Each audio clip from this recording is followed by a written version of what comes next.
ಏನಕ್ಕೆ ಅವ್ರಿಗೆ ಶ್ವಾಸಕೋಶ ಹಾಳಾಗಿದ್ದು? ಅದೇ ಬಿಡಿ ಸೇದಿ ಶ್ವಾಸಕೋಶ ತೂತ್ ಬಿದ್ದೋಗೈತಂತ. ತೂತ್ ಬಿದ್ದೋಗಿದೆ. ಈಗ ಉಸಿರಾಡಕ್ ಕಷ್ಟ ಆಗ್ತೈತೆ ಅವ್ರಿಗೆ.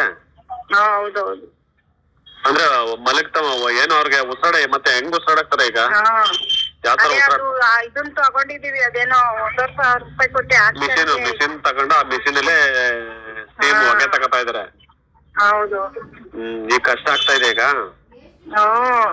ಈಗ ನೀವ್ ಅದನ್ನೆಲ್ಲ ಹೇಳಿ ಬಿಡ್ಬೇಕಾಗಿತ್ತಾನೆ, ಬಿಡಿ ಸೇದ್ಬಿಡಿ ಅಂತ. ನಿಮ್ ಮನೆಯವರೇ ಯಾರವ್ರು? ಅವ್ರೇನಾಗ್ಬೇಕು ನಿಮ್ಗೆ? 5 ವರ್ಷ ಆಯ್ತು ಅವ್ರಿಗೆ ಕಿವಿ ಆಪರೇಷನ್ ಆಗಿತ್ತು. ಅವಾಗ ಅವ್ರು ಸೇದ್ಬೇಡಿ ಬಿಡಿನ ಅಂತ ಹೇಳಿದ್ರು. ಇವ್ರೇನ್ ಮಾಡಿದ್ರು, ದನ ವ್ಯಾಪಾರಕ್ ಮಾಡಕ್ ಹೋಗೋಣ ಸರಿ ಅಂದ್ಬಿಟ್ಟು ಸೇದ್ಬಿಟ್ಟವ್ರೆ. ಏನಾಗ್ಬೇಕು ಅವ್ರ ನಿಮ್ಗೆ? ಅಣ್ಣ. ನೀವು ಅವಾಗೆಲ್ಲ ಬುದ್ಧಿ ಹೇಳಿ ಬಿಡ್ಸ್ಬೇಕಾಗ್ತಾನೆ ನೀವೆಲ್ಲ. ಅಯ್ಯೋ, ನಾವ್ ಇಲ್ಲಿ ಬೆಂಗಳೂರಲ್ಲಿ ಇದೀವಿ ಸರ್, ಊರಲ್ಲ ಅವ್ರೆ. ವಾ, ಕೇಳಿಲ್ಲ ಬಿಡಿ ಸೇದ್ಬಿಟ್ರು.